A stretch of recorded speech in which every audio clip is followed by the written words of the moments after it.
Hello and welcome to the Run Testers. My name's Nick, and in this video we're going to be comparing the Puma Deviate Nitro Elite 3 and the Puma Fast-R Nitro Elite 2.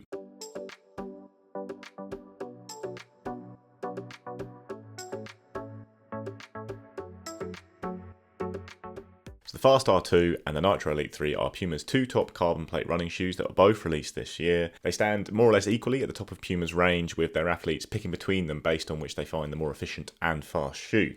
That said, the Nitro Elite is a fair bit cheaper. It's £195 or $230, whereas the Fast-R 2 is £230 or $260. The Nitro Elite is the lighter shoe, it's 215 grams or 7.5 ounces, whereas the Fast-R 2 is 255 grams or 9.2 ounces, despite the fact they have the same stack height and drop, which is 40mm at the heel, 32 at the forefoot with an 8mm drop. With the Fast-R 2, you've got the slightly wilder design all round, but you have the same foam in both shoes, which is the new version of Puma's Nitro Elite foam, which is now an aliphatic TPU, which is meant to deliver more energy return and sustain its performance over time better than the PIBA-based Nitro Elite they used to use on these shoes with previous versions. You've got the full-length carbon power plate running through the shoe, as you can see here, with this decoupled midsole where you have two big chunks of foam, one under the heel, one under the forefoot. The carbon plate on the Fast-R actually runs past the front of the shoe there, as you can see, to create even more leverage. You've got an ultra weave upper with Puma's power tape and this heel spoiler slash heel counter, this external bit of plastic you have on the back of the shoe there. It's got quite a booty style design around the collar with an integrated tongue. And you've got a Puma grip outsole with great forefoot coverage and two big strips of rubber at the back to cover the heel there. We all love Puma grip, as we know, and you've also got it on the Deviate Nitro Elite 3 with, again, good forefoot coverage, two strips of rubber at the back, fair bit of exposed foam in the middle there compared to the Fast-R, which just has no foam in the middle because you have a continuous midsole on the Deviate Nitro Elite 3. It is the Nitro Elite aliphatic TPU material, the same stuff as in the Puma Fast-R 2, but you've got this continuous midsole with only a little cutout on the bottom of the shoe and then a carbon power plate running through it as with the Fast-R. You've also got an ultra weave upper on the Deviate Nitro Elite 3, but it has a normal tongue and fit around the collar, a little bit of padding there, and you've also got power tape on both shoes to add some structure on certain sections of the upper to give a bit more support.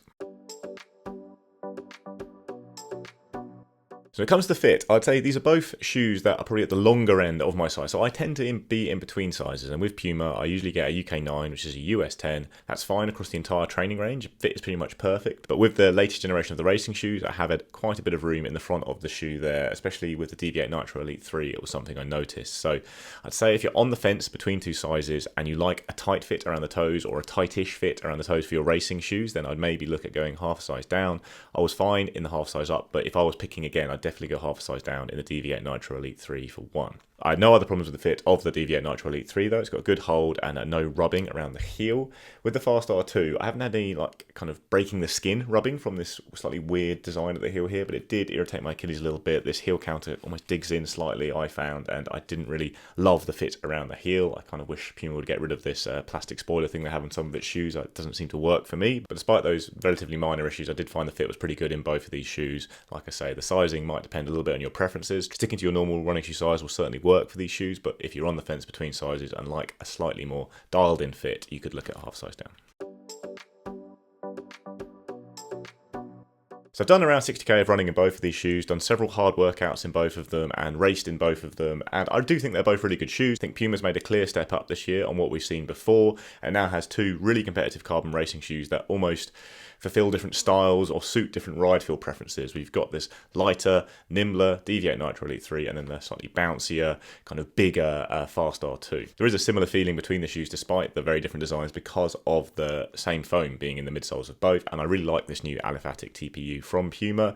I find it delivers bounce. It's a really responsive foam. You can really feel the energy return, and it's not that squishy and soft, which differs to shoes maybe like the Hoka Cielo or something like that, but you do get a nice level of comfort. There's no harshness underfoot, and you get a lot of oomph from the foam because it is, like I say, that firmish, bouncy, responsive feeling, similar to what you get from the Asics Metaspeed Sky Paris with its FF Turbo Plus foam. And I do think it's a really well balanced foam. It's not as unstable as some others, and it gives you loads of bounce back, and it feels very good underfoot for kind of short reps, longer races, everything really. It's a really well balanced racing foam. Despite the same foam being there are certainly quite big differences in the ride feel of both shoes though, because you have got this disconnected midsole on the Fast-R 2, and it's a much wider shoe, especially in the forefoot. It's a bigger platform platform, a weightier platform, and one that feels really dialed in to give you lots of oomph and propulsion if you're running a straight line or on a good course or around a track or something like that, and it does that job really well. It's a very springy shoe, and I've really enjoyed doing any kind of rep in the shoe. I've gone down to kind of very short reps and then 400 meters, but also did a long 1k rep session, raced a 5k in it, and did a progression hour in it as well, moving through the gears. And every single fast run has felt really good in the shoe, and it's almost felt surprisingly good, because I look at the shoe and I think it's not really going to suit me that well. I'm a high cadence runner with quite a shuffly style, and actually the Fast-R 2 has given me lots back, and I've enjoyed running in it. It is certainly a fast shoe. There's lots going on with the carbon plate extension, the decoupled midsole, but at its core, it's a fast running shoe, and it feels like a fast running shoe over any distance. You do have a more connected feel with the Deviate Nitro Elite 3, and it does create, I think, a smoother and better transition for heel strikers like myself. I think it moves you onto your toes really well. It feels a lot more natural underfoot than the Fast-R 2, that's for sure, and it definitely feels lighter and nimbler with its narrower profile and just lighter design all round. I think that nimbleness comes into play when you're doing certain races. Like I did a 10k race in this shoe with lots of ups and downs and trails and sharp turns and that kind of thing, and it felt very good for that. But also when you're tiring at the end of hard reps or races, it's slightly easier to pick your feet up and turn them over. Especially for myself as a high cadence runner, I really value that kind of lightness and nimbleness in a race shoe. It just means I can keep pushing, and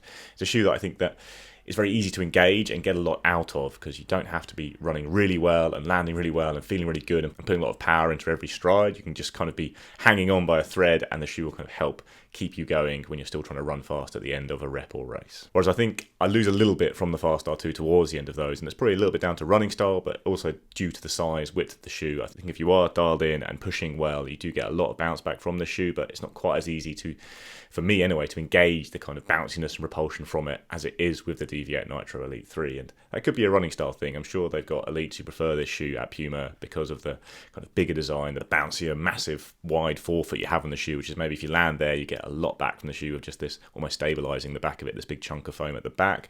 Whereas someone like myself with heel strikes, high cadence, prefers the lightness, this more fluid transition you have of this connected midsole, which creates, like I say, a better ride feeling for me without really losing much bounce. Like I said, I think for me, they almost feel similarly bouncy when I was running in them at the same time. Like I say, if you are someone who's bounding a bit more, you might feel the extra bounce of the Fast-R 2. Last note is they both got fantastic outsoles. We say this for every Puma shoe, but it is really worth noting. Like I did a lot of running in the wet in the winter with the Fast-R 2 on kind of an all-weather park path. A lot of fast running on that. Can be a bit greasy on the top. Never had any problems with grip. I've done a 10k with mostly on trails in the Deviate Nitro Elite 3, and also run on the canal toe path. And they're both shoes that offer better than average grip, especially among racing shoes.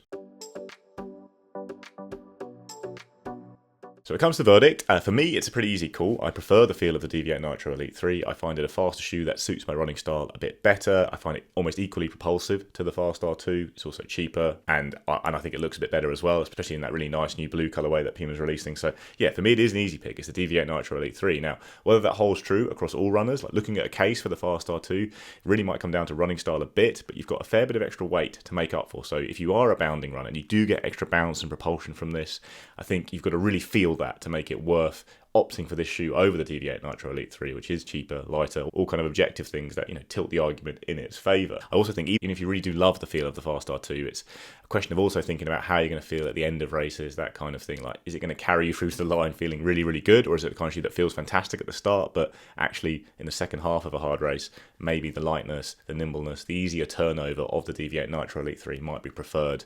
And like I said, I don't think you sacrifice a lot in bounce because you've got the same midsole height, same midsole foam. I really think this packs a punch in a similar way to the Fast-R 2. You've got that really big forefoot. That is a telling difference with the Fast-R 2. It does give you that extra almost feeling of punch from the forefoot on the shoe, but I think you can get a very fast ride for sure out of the Deviate Nitro Elite 3, whatever kind of runner you are. It's probably the one I'd recommend if you just have to buy online and not sure what to go for. I think it's the one that will suit more runners a bit more easily, and like I say, is a bit cheaper and lighter. If you get a chance to try them out though, you might really fall in love with the feeling of the Fast-R 2 because of it's quite a unique feel. It is a very different feel to lots of other shoes. It's a bit unnatural. I prefer the more natural feel of the Deviate Nitro Elite 3, but I do think there will be some runners who really unlock the benefits of the Fast-R 2 a bit better than I do. So yeah, for me, it's a Deviate Nitro Elite 3, but they're both good shoes, and it's good to see Puma really pushing on in the carbon shoe area, having had a really good training range, and now it's kind of adding to that with some really standout racing shoes as well.